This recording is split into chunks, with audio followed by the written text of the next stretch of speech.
नमस्कार विद्यार्थी मित्रों, केम छो बधा मजामां? हूँ रविंद्र पटेल मारी यूट्यूब चेनल में आप सब विद्यार्थी मित्रों ने आवकारूँ छूँ। विद्यार्थी मित्रों, अपने धोरण 10 विषय विज्ञान के जेमा आगळना लेक्चर में एटले के आगळना विडियो में આપણે पाठ नंबर 3 धातुओ अने अधातुओ पूर्ण कर्यो। आजना आ लेक्चर में एटले के आजना आ विडियो में આપણે नवा पाठनी शरूआत करी रह्या छीए। पाठ नंबर 5 तत्वों आवर्ती वर्गीकरण। तो दरेक विद्यार्थी मित्रों अहीं बोर्ड पर ध्यान आपशे। बीजो के विद्यार्थी मित्रों, जो हजू पण तमे मारी यूट्यूब चेनल ने सब्सक्राइब न कर्यो होय तो आज ज करी देजो, जेथी हूँ जे ते नवा विडियो अपलॉड करूँ तेनु नोटिफिकेशन तमने तरत ज प्राप्त थई जाए अने तमे ते विडियोनो लाभ लई शको। आ उपरांत मैं अगाऊ पण जे विडियो अपलॉड करेला छे तेनो पण तमे लाभ लई शको। साथे साथे विद्यार्थी मित्रों, मारो आजनो आ विडियो तमने पसंद आवे तो लाइक आपवानुं पण भूलता नहीं। तो चालो हवे आपणे पाठ नंबर 5 तत्वों आवर्ती वर्गीकरण की शुरुआत करिए। तो विद्यार्थी मित्रों, आ पाठनी शुरुआत में आपणे सौप्रथम तत्व विषे थोड़ीक माहिती मेळवशुं। आम तो तमे आगळना धोरण में तत्व विषे थोड़ुं घणुं भणी गया हशो એટલે તમે જાણતા જ હશો। તેમ છતાં આપણે थोड़ी घणी तत्व विषे माहिती मेळवी लईए। तो अहींया आपणा माटे पाठनो प्रथम टॉपिक थशे तत्व। सौप्रथम तो तत्व एटले शुं? तो याद राखवानुं के एक सरखा परमाणुना समूहने तत्व कहे छे। बराबर, फरीथी कहूं छुं, ध्यान आपो कि एक सरखा परमाणुना समूहने तत्व कहे छे।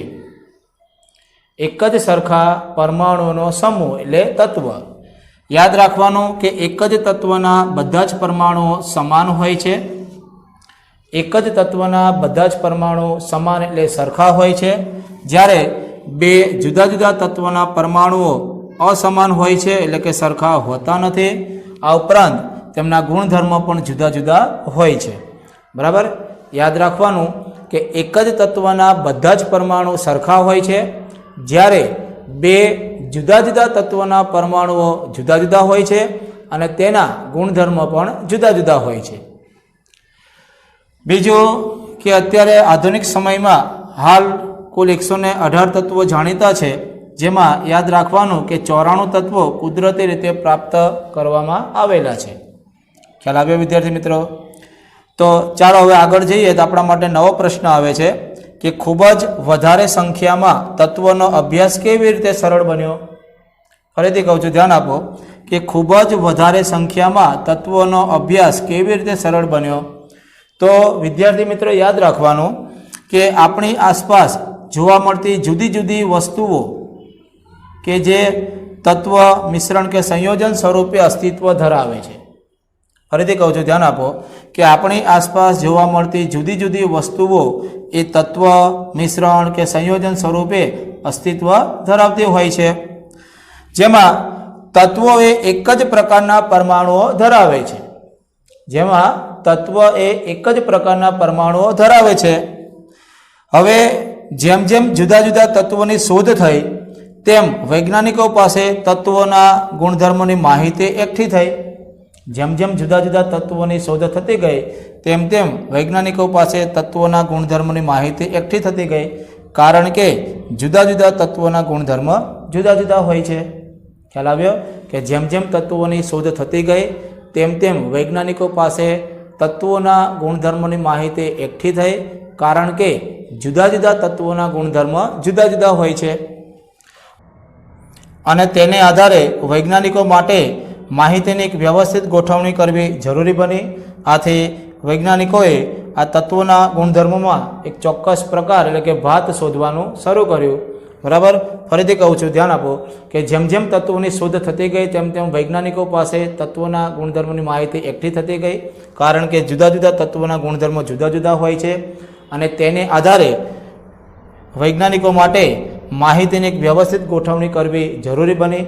आथी वैज्ञानिकोए आ तत्वोना गुणधर्मोमां एक चोक्कस प्रकार एटले के भात शोधवानुं शरू कर्युं। आम तत्वोना गुणधर्मोमां आ चोक्कस प्रकारनी भात एटले के प्रकार परथी तत्वोनो अभ्यास सरळ बन्यो। फरीथी कहूं छुं कि आम તત્વોના ગુણધર્મોમાં આ ચોક્કસ પ્રકારની ભાત એટલે કે પ્રકાર પરથી તત્વોનો અભ્યાસ સરળ બન્યો. ખ્યાલ આવ્યો વિદ્યાર્થી મિત્રો?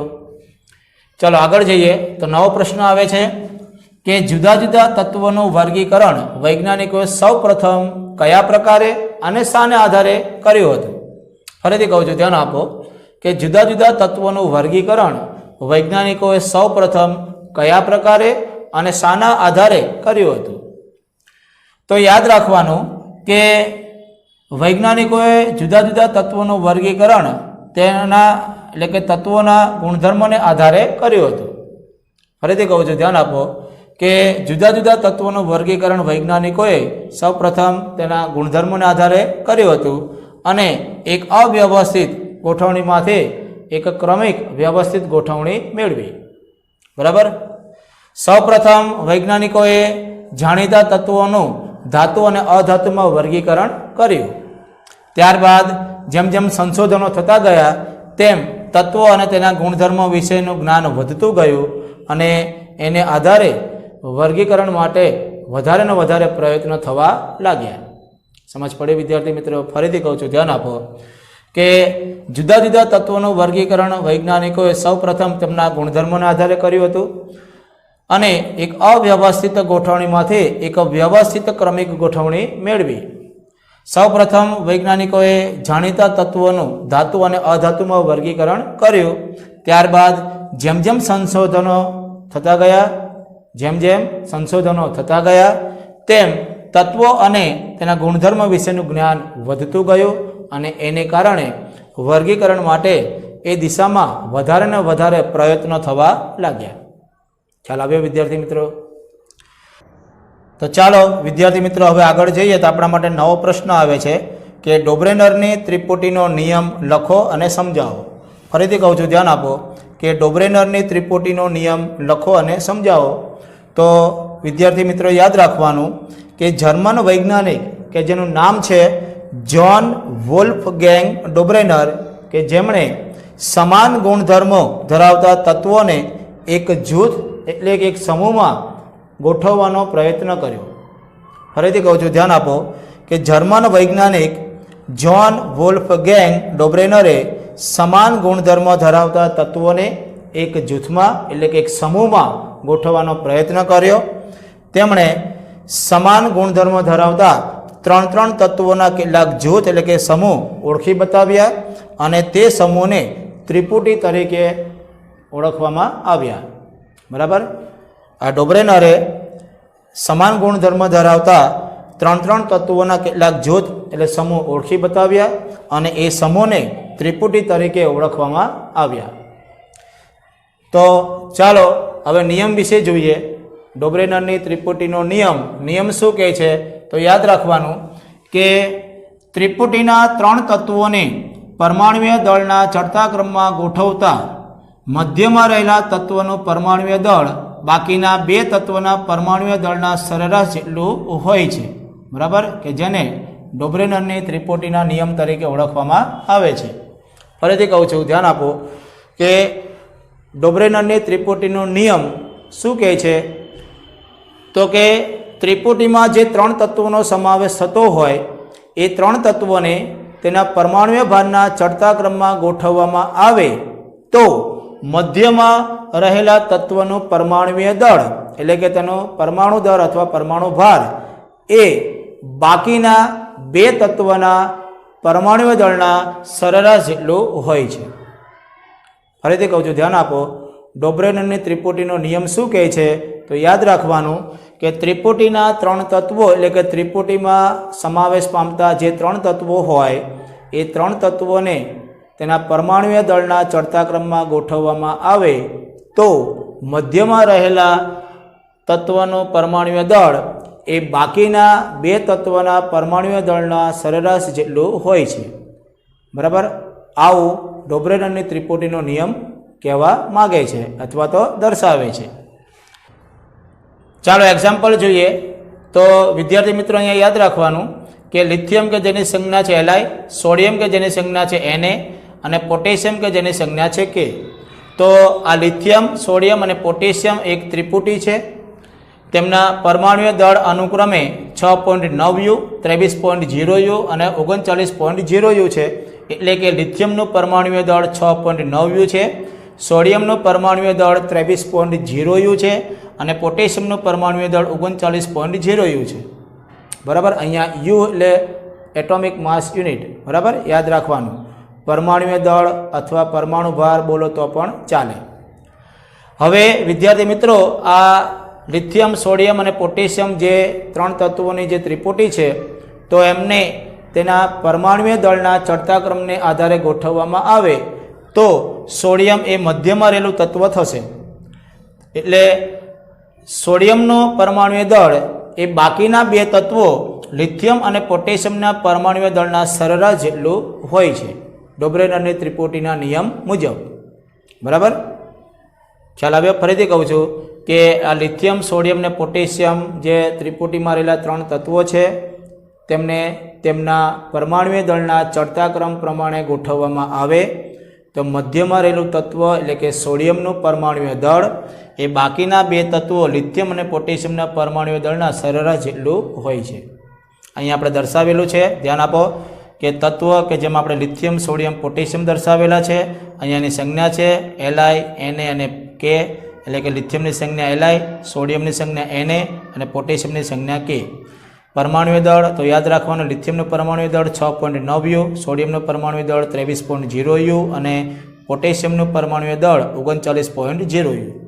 હવે આ પરમાણુ દળના ચડતા ક્રમને આધારે આ ત્રણેય તત્વોને ગોઠવવામાં આવે તો અહીંયા મધ્યમાં રહેલું તત્વ સોડિયમ છે કે જેનું પરમાણુય દળ બાકીના બે તત્વો લિથિયમ ને પોટેશિયમના પરમાણુય દળના સરેરાશ જેટલું હોય છે. આપણે ચેક કરીએ, જો લિથિયમનું પરમાણુય દળ 6.9 છે, બરાબર, અને પોટેશિયમનું પરમાણુય દળ 39.0U છે. હવે આ બંનેનું સરેરાશ એટલે કે 6.9 વત્તા 39.0 ભાગ્યા 2, બંનેનો સરવાળો થશે 45.9 ભાગ્યા 2. 2 વડે ભાગાકાર કરીશું તો 22.95 થશે, જે લગભગ 23.0 જેટલું કહી શકાય. બરાબર. એટલે કે લિથિયમ અને પોટેશિયમના પરમાણુય દળનું સરેરાશ મૂલ્ય લેવામાં આવે તો એ 22.95 જેટલું મળે છે, જે સોડિયમના પરમાણુય દળ 23.0 જેટલું છે એમ કહી શકાય. બરાબર. તો આ ડોબ્રેનરની ત્રિપુટીના નિયમ પ્રમાણે અહીંયા સોડિયમનું પરમાણુય દળ એ લિથિયમ અને પોટેશિયમના પરમાણુય દળના સરેરાશ જેટલું મળે છે. ચલો આગળ જઈશું. તો ડોબ્રેનરની અન્ય ત્રિપુટી અહીંયા આપણને નીચે પ્રમાણે આપેલી છે. પહેલી છે લિથિયમ, સોડિયમ, પોટેશિયમ કે જેના વિશે હમણાં આપણે શીખી ગયા. બીજી ત્રિપુટી છે કેલ્શિયમ, સ્ટ્રોન્શિયમ, બેરિયમ. ત્રીજી ત્રિપુટી છે ક્લોરિન, બ્રોમિન અને આયોડિન. બરાબર. ફરીથી કહું છું, ડોબ્રેનરની અન્ય ત્રિપુટી અહીંયા આપણને નીચે પ્રમાણે આપેલી છે.